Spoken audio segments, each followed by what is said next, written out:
Bismillahirrahmanirrahim. Assalamualaikum warahmatullahi wabarakatuh.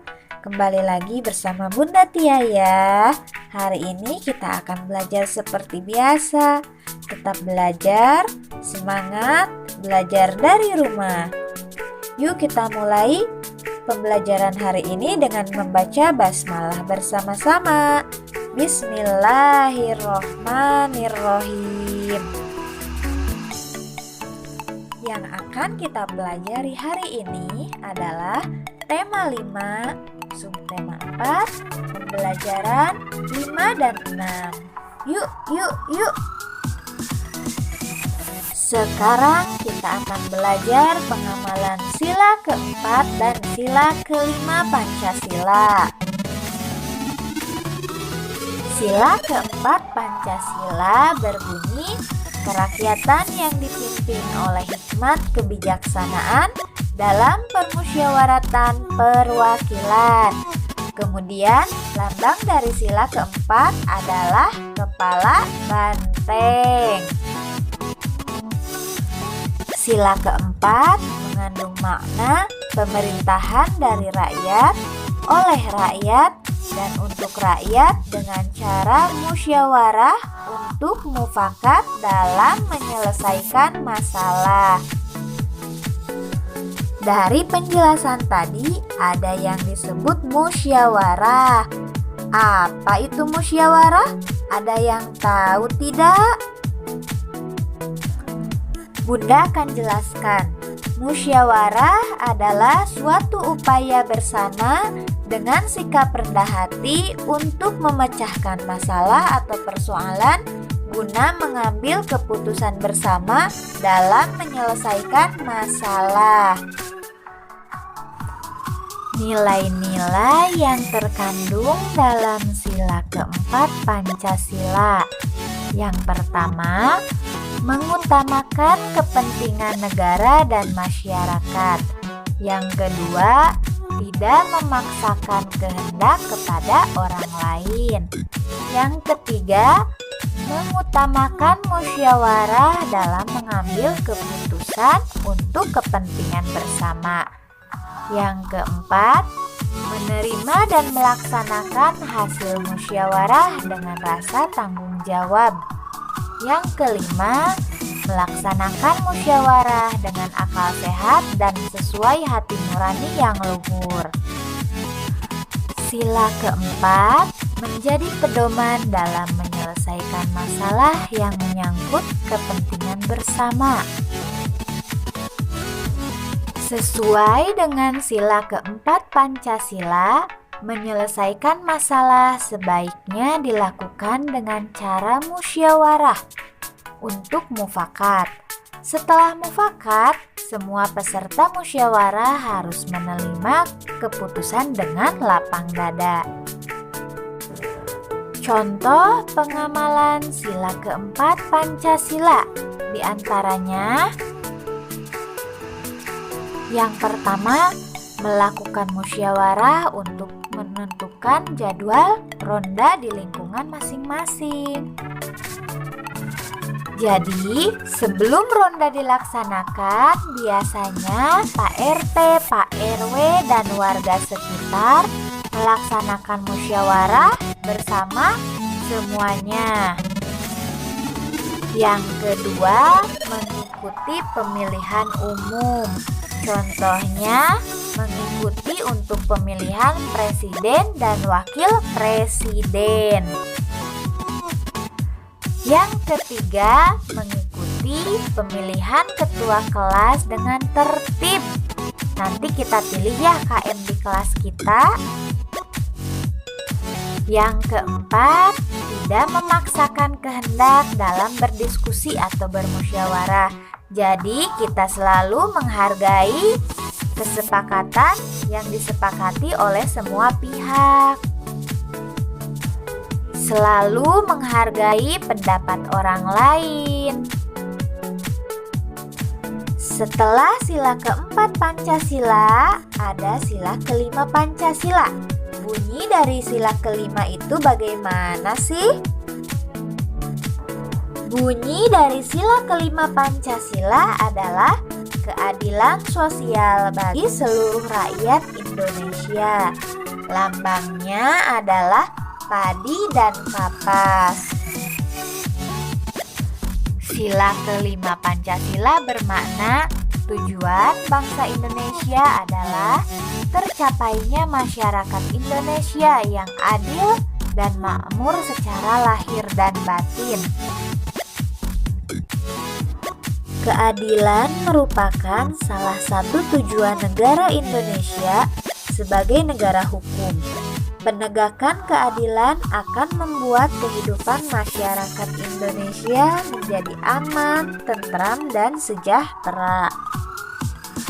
Pengamalan sila kelima Pancasila diantaranya: yang pertama, bersikap adil. Yang kedua, menjaga keseimbangan antara hak dan kewajiban. Yang ketiga, menghormati hak-hak orang lain. Keempat, suka menolong orang lain. Yang kelima, tidak boros dan bergaya hidup mewah, jadi hidupnya sederhana. Yang keenam, tidak melakukan perbuatan yang merugikan kepentingan umum. Dan yang ketujuh, menghargai hasil karya orang lain, jadi tidak mengejek atau menghina karya orang lain. Salah satu pengamalan sila kelima Pancasila diantaranya selalu bergotong royong, baik di rumah, di sekolah, dan di masyarakat. Gotong royong merupakan pengamalan sila kelima. Sekarang kita akan mendengarkan sebuah dongeng yang berjudul Semut dan Kepompong.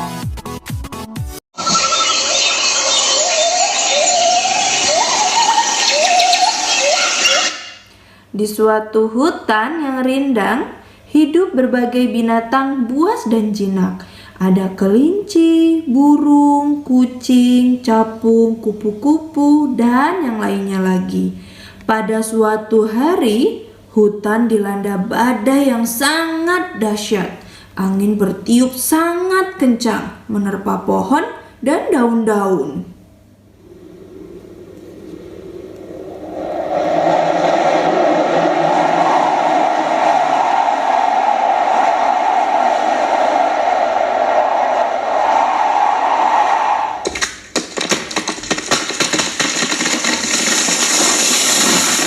Banyak hewan yang tidak dapat menyelamatkan dirinya, kecuali si semut yang berlindung di dalam tanah.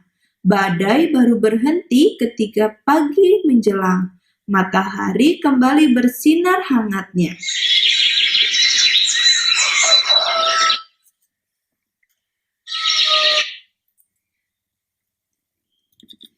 Tiba-tiba dari dalam tanah muncul seekor semut.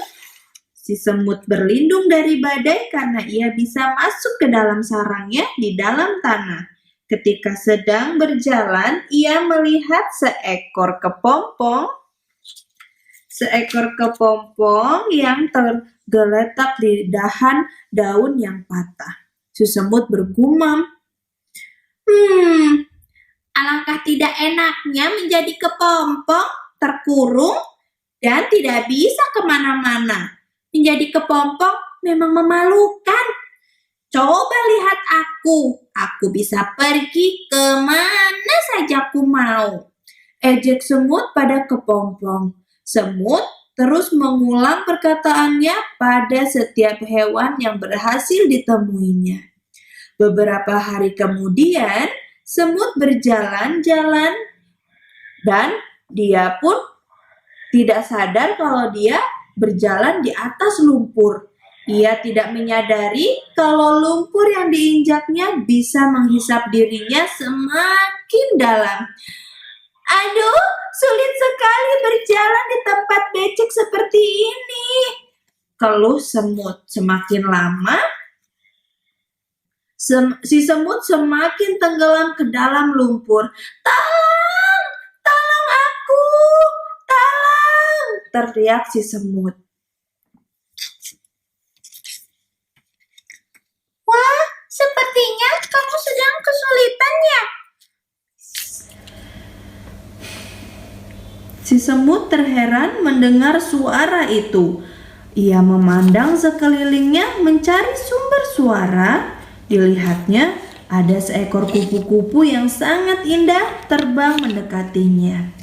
Hai, semut. Aku adalah kepompong yang dulu kau ejek. Sekarang, aku sudah menjadi kupu-kupu. Aku bisa pergi kemana saja dengan sayapku. Lihat, sekarang kau tidak bisa berjalan di lumpur itu, kan? Iya, aku sadar. Aku mohon maaf karena telah mengejekmu. Maukah kau menolongku sekarang? Kata si semut kepada kupu-kupu. Akhirnya, kupu-kupu menolong semut yang terjebak di dalam lumpur penghisap. Tidak beberapa lama, semut terbebas dari lumpur penghisap tersebut. Setelah terbebas, semut mengucapkan terima kasih kepada kupu-kupu. Terima kasih kupu-kupu, kau telah menolongku, kau telah menyelamatkan aku. Tidak apa-apa. Memang sudah kewajiban kita untuk menolong yang sedang kesusahan, bukan? Karenanya, kamu jangan mengejek hewan lain lagi ya. Karena setiap makhluk pasti diberikan kelebihan dan kekurangan oleh Yang Maha Pencipta. Sejak saat itu, semut dan kupu-kupu menjadi sahabat karib. Nah, dari kisah semut dan kepompong ini, kita bisa mengambil hikmah kalau sesama makhluk ciptaan Allah itu nggak boleh saling mengejek. Kita boleh saling menyayangi. Alhamdulillahirabbil alamin. Wassalamualaikum warahmatullahi wabarakatuh. Pembelajaran hari ini sudah selesai. Dadah.